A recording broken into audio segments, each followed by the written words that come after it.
Well, it's great to be with you this afternoon. I'm Dr. Jay Shetlin, and I am really pleased to share with you, especially those of you that are still in school getting ready to graduate and go out into the workforce of the healthcare profession, and those young docs that have maybe moved to a local state and have not plugged into your association. Today's message is for those two groups. And I hope that you get as much out of this as I intend to share. This is all from the heart. You know, myself personally, I've been blessed to grow up in the chiropractic field. I've wanted to be a chiropractor since the 5th grade. This year, my mom got in a car crash, and she was going to the chiropractor. I don't remember what the chiropractor even looked like. I just know that going with her as a kid, and she'd come out, and then in the 5th grade, she said, "Hey, look, I don't know, of all the things I'm doing, this seems to be helping me the most. I'm so grateful that I found chiropractic after a car accident." And that flipped a switch in my head where I want to be a chiropractor ever since, and thank goodness I was able to do it. And I'm really grateful out of all the schools that are out there, and they're all amazing, because their job as a chiropractic school is to help you pass national boards, that you can actually become a doctor, that you can have a doctorate of chiropractic, or those that are in PT or those that went to medical school, that they can actually become the physician that they want to become.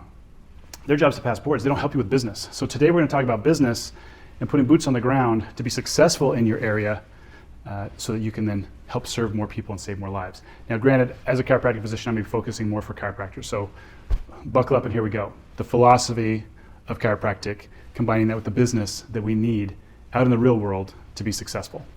What is success to you? I hope that you have pen and paper in hand, and I'd like you to take just a moment to write down your definition of success. And I'd like you to break it down in two parts. What's success to you outside of business and practice? What is success to you in business and practice? Hopefully those two connect, because you are the same person. You need to bring the same values and principles from home to work, and that you bring to work going back to home. Because if you don't, if you're wearing two completely separate hats as a physician, it's going to be hard. It's going to be hard. Okay, so jot that down. What is success to you? Okay, I want to ask some of you what success is to you. Let's define it. Let's kind of work around it, massage it. And maybe it'll change through the course of what we're talking about today. But to me, success was being the best husband and father that I could be, and being a good, healthy influence in my community.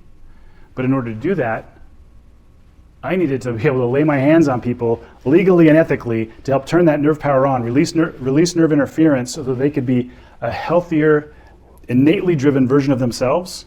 And then they can go out and spread the word, which will attract more people, which then helps me serve more people in my community, and then educate and serve more people even outside of my community to help other doctors be successful. And by doing so, I wanted to get fair exchange so that I could then provide and protect for my family at home. That was success to me. So you guys work on your version of success, but I also want you to work on your definition of wealth. Some people become doctors or lawyers or whatever their other profession is, thinking that they're chasing the dollar. And that if they have more dollars, they have more success, they have less stress, and everything just lines up. But I want us to understand, and I'm gonna leverage Garrett Gunderson here for just a moment. He is a financial guru and somebody I hold a great deal of respect for. Garrett helps us define wealth with 5 pillars. And his 5 pillars of wealth are very important in how we balance that it's not just money, but our health, our relationships, our time off to relax and recoup. So let me just share this with you. You can be rich by having a boatload of money, but it doesn't necessarily mean you're wealthy. Wealthy to me means 5 different areas. One, it is money, because unless you're gonna have a loincloth and live in the mountains with a bow and arrow, money's really useful. Number 2, soul purpose or purpose. Soul purpose to me is your values, it's your abilities, it's your passions combined for the highest context of who you are and as a human being to deliver in this world. That's your soul purpose. The 3rd thing is your mindset. The 4th thing is your health. I love that proverb that says, someone with their health has 1,000 dreams, someone without has but one, right? Health is absolutely part of our wealth. And then the last one is the social aspect. Relaxation, rejuvenation, recreation. When people play to win, they don't think about that. Wow, isn't that powerful? What a great way to look at wealth. It's so much more than just money. And some of us have unhealthy definitions or relationships with money. Some of us from scriptural stuff think that money is the root of all evil, or the love of money is the root of all evil, is how it is really read. And we don't realize that money is just a medium that helps us buy what we want. So we don't have to trade chickens. We don't have to raise chickens and trade those for somebody to build our fence or whatever. Rather than having to trade stuff, we now have this medium that helps us better purchase and give fair exchange to those that have other different skill sets. But the cool thing with money is the more we have, the more it accentuates who we are. Whether we're, as Garrett calls, a giver or a producer that gives more to the world than they take from it. Or are we a consumer that we're always take, just trying to get what's for us rather than giving back more than we take.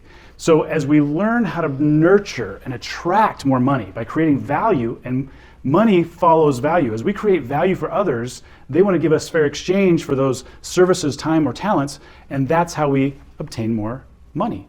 One pillar of wealth that then can help feed into our other pillars of wealth and help us serve more people in our community. So I hope you have a healthy relationship with money. So wealth is important, but it's not just money. You want to notice before you get out into practice, or for those of you that are young and in practice right now, you want to notice your strengths and your weaknesses. Because when you know what your strengths are, you can leverage those better to better serve your community, better serve your family and your friends, better serve your patients, of course. When you know what your weaknesses are, you can hire others who have your weaknesses as strengths, and then you can leverage their time, talents, and skills and give them fair exchange for them launching you forward where you're weak. And if you so choose, you can recognize your weaknesses and then start working on those to become strengths. We should always be investing in ourselves. Garrett's going to tell us in just a minute we're our number one most valuable asset. And how do we invest in ourselves? We are the sum of what we read, watch, and listen to. So are you filtering out the junk? I mean, you got to have some downtime to do some fun things once in a while, go to a movie, those kind of things. But are we spending so much time on our phone, scrolling and wasting time when we could be listening to a good audiobook to make us better at relationships with our spouse or our kids, better at business communication, better at sales? And believe it or not, we're all in sales. People think, ooh, sales is a bad word. And especially in the medical world and chiropractic, people think it's a bad word. Sales is not a bad word. We're all in sales. If we're trying to go on a date with somebody, we are selling ourselves off as being valuable to them, that they want to hang out with us or be with us or date us or go on another date with us. We're all in sales, folks, so it's not a bad word.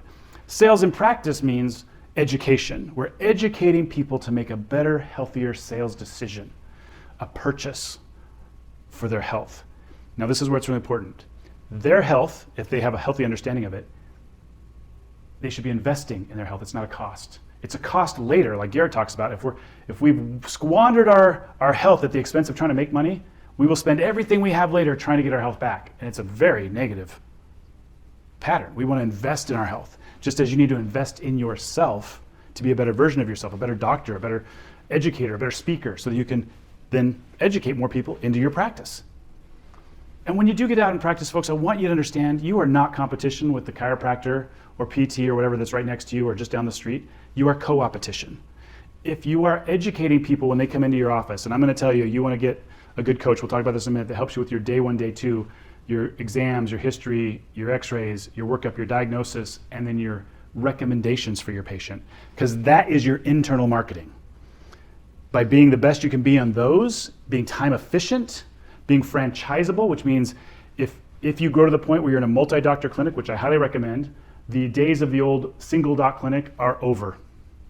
It's so, you burn out so fast when you're just work, and anytime you're not in the office, you're not making money. It has an expense, you still have to pay rent, it still has heating and air conditioning running, it's still costing you when you're not there. So you want to make sure that rather than just owning a job, you own a business. A business is franchisable, folks. You get into systems, habits, patterns. You can have other doctors in there or your staff doing a lot of the pieces for you so that it's franchisable, meaning it's got simplicity, probability, and leverage. It's simple enough that you can hand it off to somebody else. It's got the probability of that it's so simple when you hand it off to somebody else, you can pretty much guarantee it's going to have the same outcome. Simplicity, probability, leverage. Now we can leverage other people to still be generating in our office for us even when we're not there. Now we own a business. Now, this is too much for you guys still in school. For those of you that are young in practice, hopefully some light bulbs are going on right now. For those of you in school, put this back somewhere, because as soon as you start your preceptorship or you start getting out on your own, starting your associateship or going out on your own, you're going to want to revisit what we're talking about today and jump in with both feet so you can get those business gears going. Again, right now, if you're still in school, just know there are people out there that care about your success, but we can't help you if you don't reach out. So you're going to have to find us. But don't just drown out there on your own when you first get out there. There are resources. So Know your weaknesses, leverage other people to help you with your weaknesses while you're strengthening those. I learned once from Dr. C.J. Mertz 20-something years ago that your skill set is worth, as a doctor, $400 an hour or so, but you're really good at what you do as a doctor. So why, it helps the economy, watch this, it helps the local economy if you invest in yourself to be better at what you're doing, and the things you don't like to do, let's say you don't like to do laundry and fold socks and put them in a drawer. Believe it or not, there are people out there that love that. That's their sole purpose, as Garrett talks about. Why are you taking your time and energy away from your sole purpose? Work as a chiropractor or a doctor, a healer, time with your family, to go do a $25 an hour job when you're worth $400 an hour? Why don't you just hire somebody when the time is right? You might have to get to a certain level first, but it'll come sooner than you think because it will free up your time to focus more on your stuff, accelerating your growth and success. But invest in somebody else who's doing that because they're making those dollars from you. They're going into Walmart or Costco or other places and they're feeding the local economy so that more patients come into you to get your services. Do you see what I'm saying? So it's not like, oh, I'm going to save $25 and fold my own socks or mow my own lawn. If you love doing it, do it. But if you don't love doing it, hire somebody else to do it and know that you are feeding into the economy to create more patients to come into your office. It's pretty powerful when you can flip those switches from a scarcity mindset, scarcity mentality, to an abundance mentality. It's not that there's only so much money out there. I've got to make this much, but somebody else is going to lose if I'm making more. It's not that way. If you're generating value, money follows value generation. So just generate value. Pay those that you want to do those other things, and more will come to you. It's pretty amazing. So circling back, another Garrett Gundersonism is knowing that you are your best investment. I remember him telling me years ago that as a chiropractic physician, he was coaching doctors, dentistry and chiropractic. He says, look, you should be growing 20 to 30% a year if you're investing in yourself and your practice. Not treating your business like a piggy bank where you're just trying to get anything in and just kind of eke out what you can, but investing into it so it can grow to then nurture you back. Now you gotta be smart with your money spending. Don't get me wrong, I'm not just saying go buy every widget and shiny tool that's out there. Be smart, but understand when you take care of that entity, because it is a living entity, your practice. That's why it is an LLC or a corporation or something. It has its own social security number because the government recognizes it as another living entity that protects you from when you're your own private corporation. You make any mistakes, it comes right after you because you are the job, you are the business. But when you set up an LLC or a corporation, now you can have some separation where you're helping nurture and it grows, it feeds you and your family. You nurture and it grows, it feeds you and your family. It's a beautiful system, beautiful system. Well, let's see what Garrett has to say about being your own investment. I violated one of the greatest principles that are out there. And this is the principle. It's that you are your greatest asset. That you are your greatest asset. It's not a stock, it's not a bond, it's not a house. It's you.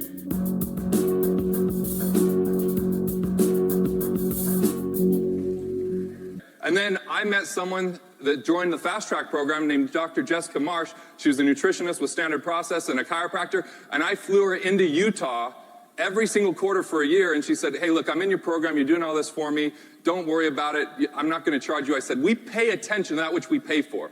What's the most you've ever been paid to give nutritional advice ever? And she gave me the number and I wrote her a check on the spot. It's that you are your greatest asset. That you are your greatest asset. It's not a stock, it's not a bond, it's not a house, it's you. Do you get it? So he found, and I have an 8-minute version of this, which I would love to share. It's so powerful, and it is on YouTube if you guys want to go find it. But it's powerful where he uses the example of he hires a chiropractor, which hires several chiropractors. Garrett loves chiropractic. It helps save his family and their health. He was willing to pay. He didn't want a discount, he wanted to pay for what they do. Sometimes we would get out and we're like, we just got to do the hottest deal, and I got to do it the cheapest. I got to do it cheaper than the next guy so I get more people in here. That is scarcity mindset. Create value, generate value, and money follows value creation. So just invest in yourself and be really good at what you do. Find your niche. And I know when you first get out of school or those couple years in practice, you might be trying to discover what you like best about chiropractic. It has 160 different techniques. We have so many techniques now that you got to find out what you like. But when you find your niche, whether it's pediatrics or sports chiropractic or neurodiplomate or personal injury, go deep into what you love. Find your sole purpose and dig deep into that. Don't just be a jack of all trades, master of none. It confuses the community. When they're already think all chiropractors are the same, but when you have a niche, a specialty, Now they know. Now other chiropractors know, oh, this doctor's really good at personal injury. I'm not so good at that. I'll refer to them to do exams and workups and diagnosis, and then they can refer back to me, and I'll do the treatment because they were my patient, and then I'll refer back to them for the final exam, and they're the ones that go to court, not me. Oh, this patient has, their family's coming in. I love treating families, but this kid's a little tough. Well, I know this doc down the street is a pediatric diplomate specialist. I'm going to refer their kid down to this other chiropractor. We are co-opetition, not competition. Do it like the medical doctors do it. Be comfortable referring to each other. But how do we do that? We've got to know what each other's specialties are. We can't just do a little of everything and dabble in stuff. We got to go deep and get really good at just a couple of things, 2 to 3 things that you really like. That's the secret sauce right there. Pareto's Law. 80% of the chiropractors, are you ready for this, are struggling. And it's not just us chiropractors, it's every profession. But that's because 20% of the people in a field are seeing 80% of the clients because they have deep dove into their specialty. So people are able to refer to them, and referrals are the most cost-effective marketing you'll ever do. So how do you get better referrals? Get your systems and procedures down in your practice. Find your niche. Know what you do and be confident in it so other people can then refer into you. It's a beautiful, beautiful system. That's business, folks. I love how Garrett says we are our number one most valuable asset. So please invest in your most valuable asset. You are not an expense. When you go to a seminar after you graduate, or you're coming back to school and doing that once a month every year for 3 years, doing a diplomate program or something. And I'm not saying you have to do that, but you do need to carve out your niche. All right, how many of you guys recognize this person? Was he not the best basketball player of all time? Yeah, Michael Jordan's amazing. And I'll point this out for you. Did he ever get so good, or did he ever just graduate from college and go into the NBA and say, I'm good enough, I don't need a coach? No, never. He had a coach his entire career, that special somebody. He had mentors and a coach to help him see his blind spots, to work on where he needed to improve and be better, to see where his strengths were and his weaknesses were so he could work on his weaknesses and really leverage his strengths, to know where his weaknesses are, to when he needed to use which teammates to help the team succeed. After an entire career, him and his coach are still friends, great respect for each other. You want to have coaches when you get out of school. Don't think that, oh, I got my degree because I passed national boards, I should naturally just be successful in a practice. Unfortunately, it doesn't work that way, folks. And we can't teach you business in school. It's something you have to learn and apply as you're going, or it's just bookwork with no tactile experience with it. So it's something that I'm going to encourage you when you're still in school. Again, just plant some seeds back here that when you get done with school, you're going to want to find some good mentors and a coach or coaches. And there might be some cost for that, but understand it's an investment in yourself. But you definitely want to do your homework and filter through so you get the right one that fits you and your personality. Okay, because they're going to help you with accountability, which is huge for success. So there are a lot of different chiropractic coaches out there. First, let's start with some free stuff. Joining your state association. There might be a cost. It's usually really inexpensive when you first graduate, and it is money well spent. If you're going to practice in a state, understand that the reason you're not going to jail and you're able to practice in there is because people before you have fought for laws to open up your scope and protect you as a chiropractic physician or PT or MD in that state. They have done the heavy lifting. So for you to come in and just have a free ride and not contribute to that, it's kind of not cool. Even if you don't agree with them philosophically, you should be paying into that because they're fighting for legislation to keep you licensed. They're fighting to protect you with Department of Licensing. They're fighting to educate the community to know what your profession is and why it's awesome. Okay? So please be a part of your state association. If you don't like how it's running, join the association, get into leadership, start helping to change its course to better serve chiropractic in our community. There are a lot of docs that are successful in your state that probably will do some peer mentorship, maybe even for free, most likely for free, because the successful docs want to give back and help young docs be successful. Matter of fact, you see that a lot at Parker seminars all across the country. Your Palmer homecomings and a lot of other homecomings at schools, they bring back speakers to help you succeed. And these are people, a lot of them are giving back their time and talents to help you succeed. So definitely be feeding into your success with continued education. There's preceptor experience. What a great experience to have to go and be a preceptor. And that's when I would say start working on the things I'm going to share with you next in business or when you're an associate. Make sure that you do your homework and find the right associate position for what you're looking for. Are you looking to become an employee somewhere that punches a clock and gets a paycheck, like a lot of medical doctors when they get out of school, they go work at a hospital or something? Or are you a builder where you want to go out and you want to build your business? So you want to learn about business from somebody who's successful in the community. And I guarantee you're not always going to agree on stuff, so learn what you like to take with you, learn what you don't like that you won't do. But ultimately, express some gratitude for that doctor that hired you as an associate, because it's going to help save you on the learning curve to success. It will save you a ton versus you going out on your own and learning from the school of hard knocks because you didn't have any business experience and stuff when you got out there, and you just increased your debt and just did all kinds of stuff wrong. Love them or hate them, just be grateful because they've given you a lot of experience to save you a lot of problems. Okay, there's great coaches out like CJ Mertz. He's a former ICA president, lots of great chiropractic philosophy, and he's just got business sense that is amazing because he's so good at the psychology of business and patient thinking and conversion. He's been around since the 80s. Some people think, oh, these people from the 80s, they don't know what they're doing. Yes, they do, because maybe you're doing marketing things different from the 80s, but the psychology, the human psychology is the same. And being ethical and educating patients into chiropractic to make that healthy choice themselves, so valuable. There's a bunch of them out there: Breakthrough Coaching, Chiro Clarity Coaching, Parker Seminars, Palmer Homecoming, the Whiplash Group, which is what I represent, Chiro Passion, just so many out there. So do your homework, find a coaching program that works for you, or being an associate with hopefully a doc that he or her have coaches helping their program, their clinic as it is. Okay? Accountability is so huge. Look, how many of us want some sort of accountability for free, right? Well, you have to find the right people for that. How many of you guys get together with a group to study for your finals? Okay, and for those of you docs that are out, how many of you are still communicating with doctors from school regularly and brainstorming with each other to try to be successful, right? Great. That's probably the blind leading the blind if you're doing that. And that's why I'm saying you want to have mentors and coaches that have already been successful. That is just so powerful. And the savings, investing in yourself with those, where they can help save you years, maybe a decade or more of accelerating your growth and success and prosperity, rather than stumbling through it for years and years and years, where maybe you finally get traction, or maybe you finally just give up and just become a doc that works for somebody and is jumping around to different clinics, which then there's nothing wrong with that if that's what you choose to do. But if you feel like you were forced into that, that's where it breaks my heart, and I want to see docs be successful affordably. So to have accountability for free, like your study groups for your finals, you got to have a group of people.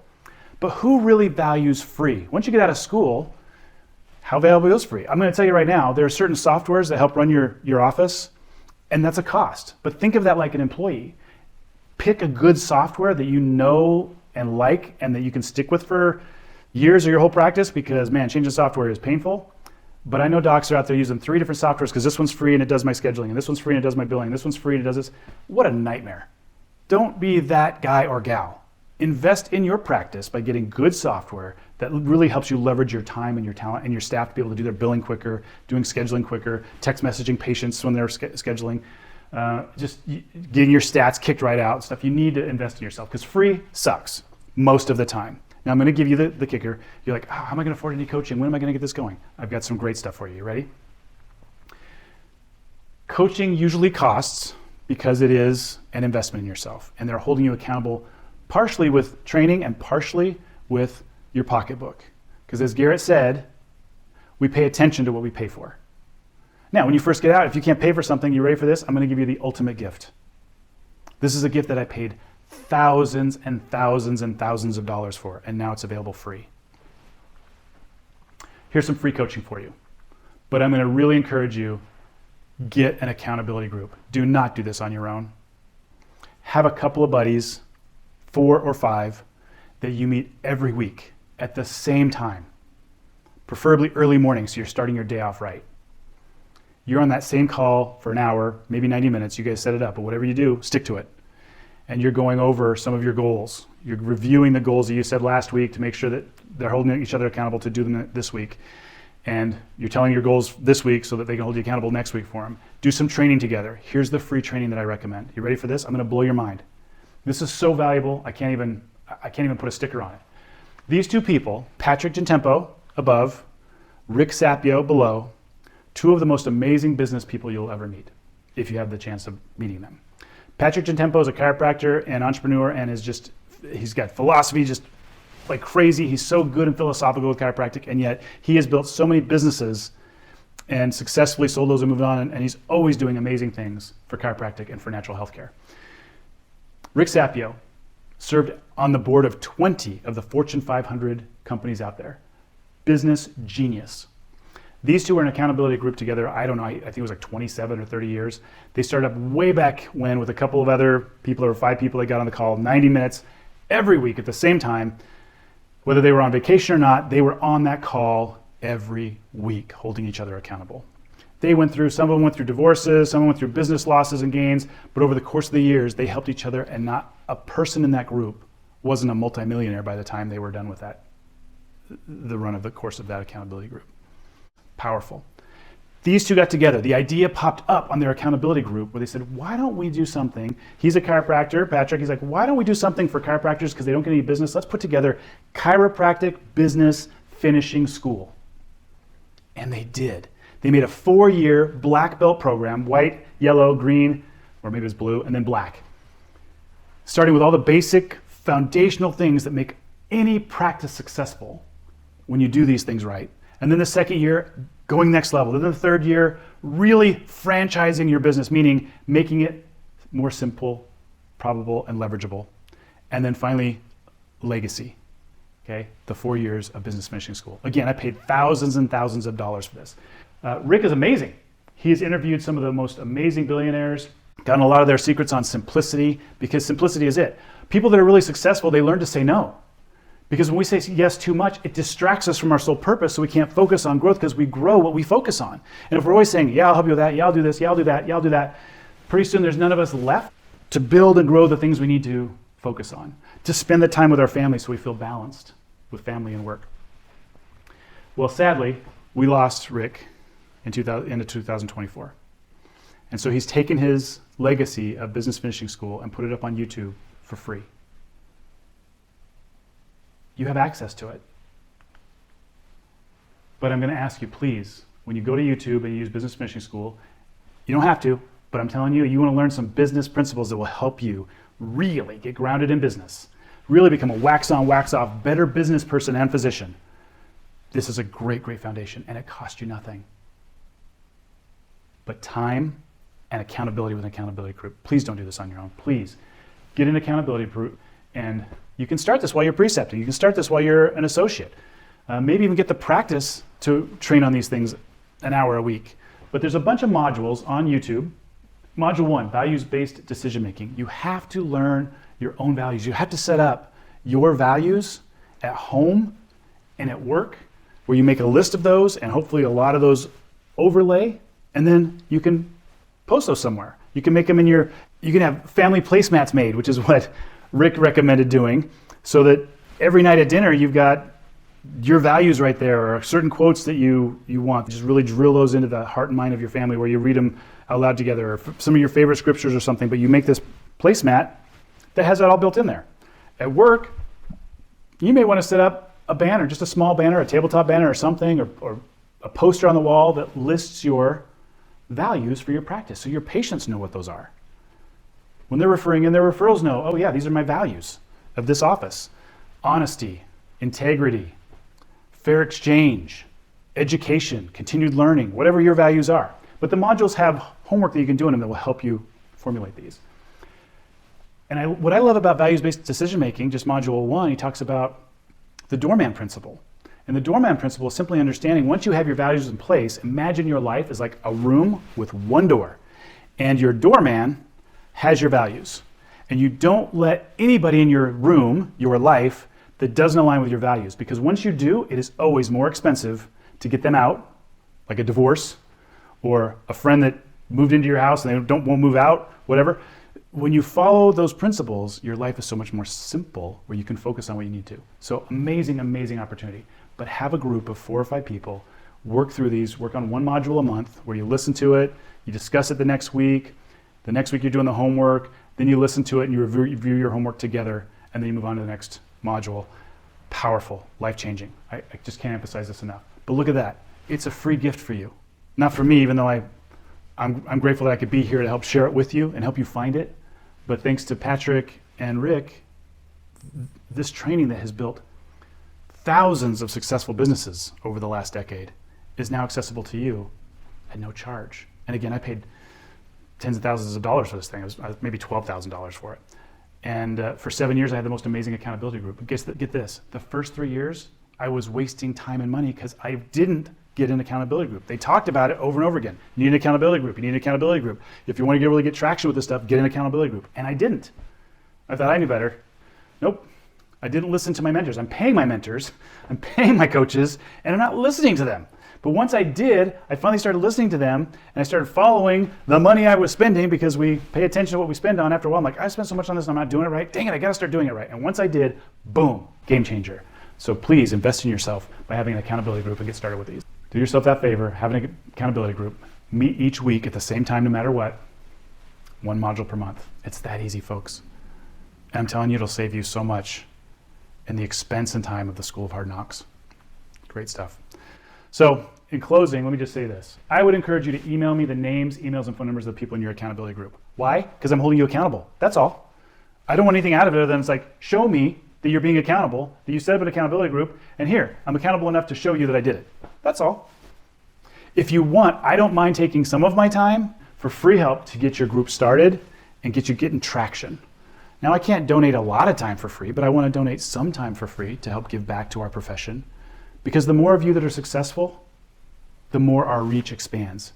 And there's so much reach that I can do in my practice, which I'm retired from now, so I really don't have that tool anymore. So now in coaching, I'm trying to help multiple practices, so my reach goes out to thousands of families, because now hundreds of doctors I'm helping, or hopefully someday thousands of doctors, are helping thousands and thousands of more people.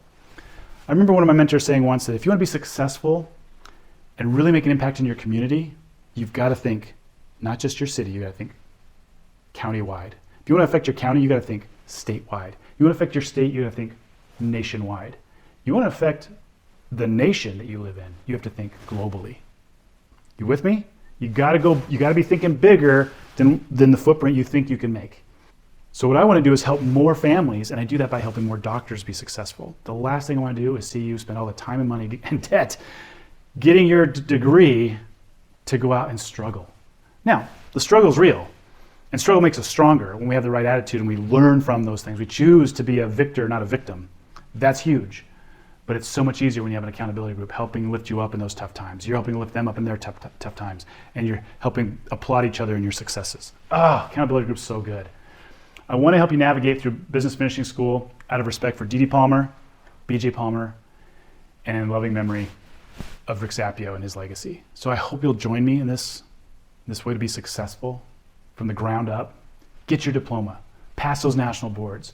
Once you have that diploma, know that's not a free pass for success in business, but hanging out with the right people is. Garrett and Fab Mancini and many other mentors will tell us we can't surpass the 5 people we hang out with the most. So to elevate yourself, choose wisely who you want to hang out with. That they're producers and want to go bigger and grow their family and their business. They're not in balance like Garrett was talking about. They're working on the 5 pillars, not just money. It's not all about money. It's not about what we can acquire. This life's about relationships. And as Garrett teaches us, relationship capital builds financial capital. Relationship capital and spending time off with our family and those we care about just builds spiritual capital and emotional capital. It's just priceless. So you've got to balance those pillars, all right?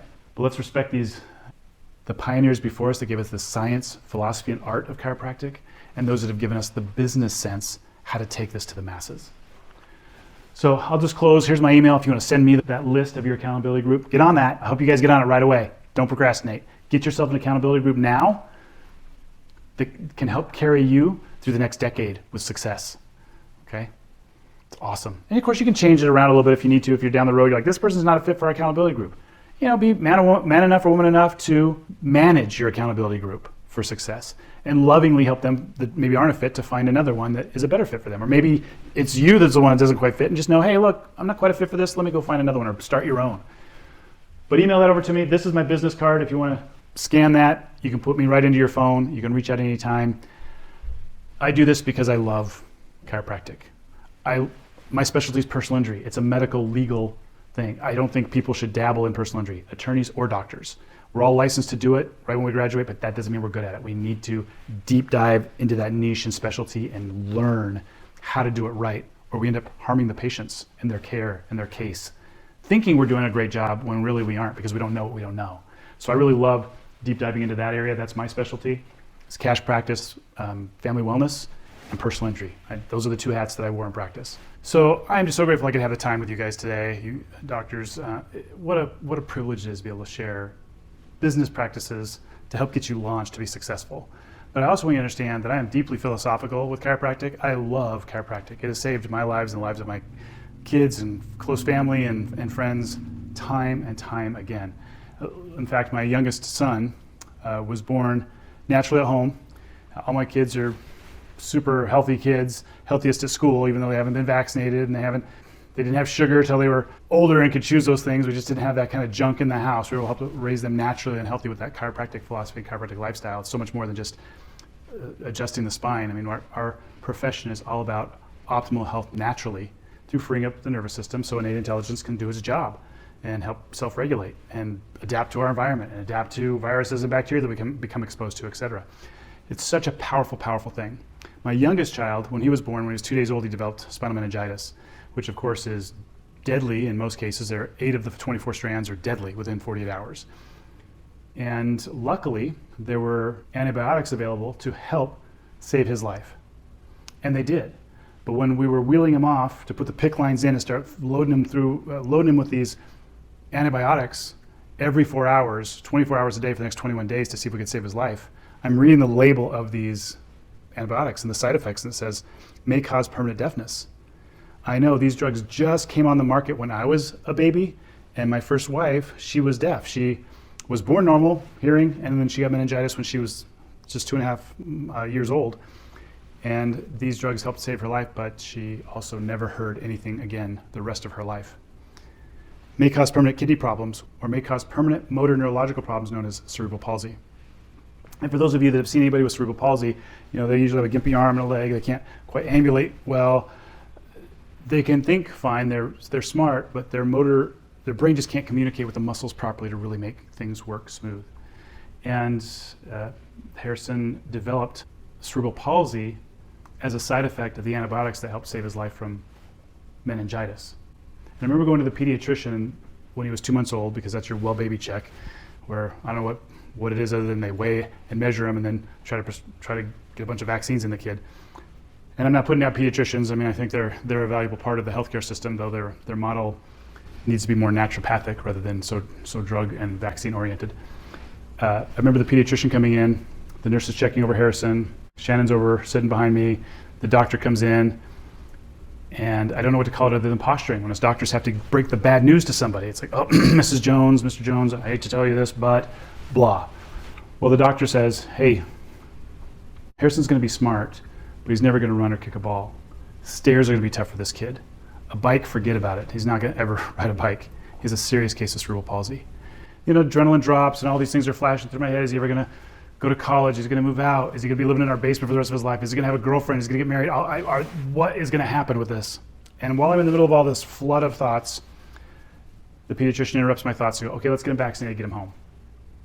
Now, thank heavens we had a really good pediatrician who said, hey, look, if you don't want to vaccinate right now, that's okay. Because I said, look, he's got a neurological disorder. Why do we want to put nerve toxic agents like aluminum and mercury and things like that in his body right now and impede his chances of successfully progressing even more?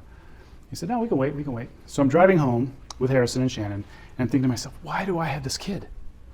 This is so out of my toolbox. And I had this really strong impression hit me that said, Jay, you know what you need to do for Harrison? You just need to do it and be patient, because it's going to work on Harrison's time, not your time, not Shannon's time. And what that was the chiropractic story. Firing up the nervous system, removing nerve interference, helping the brain and body communicate better, helping that innate intelligence just flow beautifully at 100% through those nerve fibers, the target organs, tissues, glands, muscles, etc. We had to remove the nerve interference and help get the right nutritional building blocks in and keep the toxins out. Because we're all building 300 billion new cells every day to replace and replenish dying off cells. Like our skin cells, it's making new ones underneath, pushing up, and it's dead cells on the surface that flake off or whatever, and then new ones replace it. Every day, 300 billion new cells. Every 5 days, we have a new stomach lining because it's such an intensely acidic environment. Every 6 weeks, we have a new liver. Thank goodness for that, some people say, since that's our detox organ. Every 7 years, there's a single cell in our body that we had 7 years prior. We're constantly churning and burning new cells to replace dying off cells. And how do we do that? We have to have the right building blocks in, and we have to have the right nerve flow or blueprints so that we can build healthy cells to replace those dying off cells. And that fourth component was be patient, because the body heals over time. We are so blessed to work in the profession that we work on, where we get to lay our hands on people and help them heal naturally. We're not throwing drugs at them with side effects. We're not doing surgery and causing a bunch of scar tissue, though both of those are necessary at times. They have their right place, but we should always start with natural means first. And I can tell you, when I got Harrison home and I adjusted that little atlas, that first bone in his neck, for 2 months, his eyes had been rolled up in the back of his head. And when I adjusted atlas, his eyes came down and started tracking. And when I did this, I'm like, whoa. And I flew back to Palmer College to go to the library and just dig through the books and go, okay, how did adjusting the upper cervical spine affect cranial nerves? And I remember finding some good leads, some good crumbs to that in the old textbooks. But in the last 10 years, research in chiropractic has shown over 250 studies that show when we adjust the cervical spine, we affect intracranially. Isn't that awesome? An adjustment clears up your mind and your brain fog. An adjustment helps blood flow up to your brain so you can think more clearly. You can problem solve better. An adjustment in the neck tunes down that fight or flight and fires up your frontal cortex so that you can rationally problem solve better rather than always be in chaos. And it affects blood flow and nerve flow to the cranial nerves. Wow. Well, we did that. I said, Harrison, we're going to adjust you 3 times a week for the next 8 weeks and 2 times a week, because that's what we were taught back then. I don't think that's the way you do it anymore. And then 1 time a week for as long as it takes. And that's what we did. We turned on the nerve power, got the right nutrition in, and since he was still breastfeeding at the time, we had to get the right nutrition in Shannon, because what she had, he was having. Because that's how it works in the human body. And then we kept the toxins out. Like I said, he didn't have sugar until he was 8 or 9 years old. And we fired up that nervous system, and we were patient. And little by little, we'd see progress. I don't have all the videos for you today. I do have videos and pictures through the course of his progress. But by the time Harrison was 12 years old, you could no longer tell him from any other kid at school. He should be hobbling around. Nope. Perfect walk. The boy who was never supposed to be able to kick a ball or run ran an entire 5K from start to finish with his mom when he was 11 years old. And today he's off going to college, adulting, working at Costco, doing his thing. And you can't tell him from anybody else. And you couldn't since he was 12 years old because of the power of the chiropractic lifestyle. Freeing up that nerve flow, helping that innate intelligence, educating patients about nutrition instead of drugs. Let our food be our medicine. That's what we want to teach people. Keeping the toxins out. We have to educate our patients about how to avoid toxins in this environment these days. And we have to teach them to be patient because they don't heal in a number of visits. Their body heals with frequency of visits over time. Your body needs time. They're still teaching at schools over in Europe that if you can't get somebody better in 5 visits or less, you're not a good chiropractor. What a bunch of rubbish. Healing takes time. We need to be treating our patients for the length of time that they need to get not just the feel goods, but the results where we've re-educated those tissues for maximum benefit. And the research that we have in chiropractic today says it's a minimum of 3 times a week for a minimum of 5 weeks.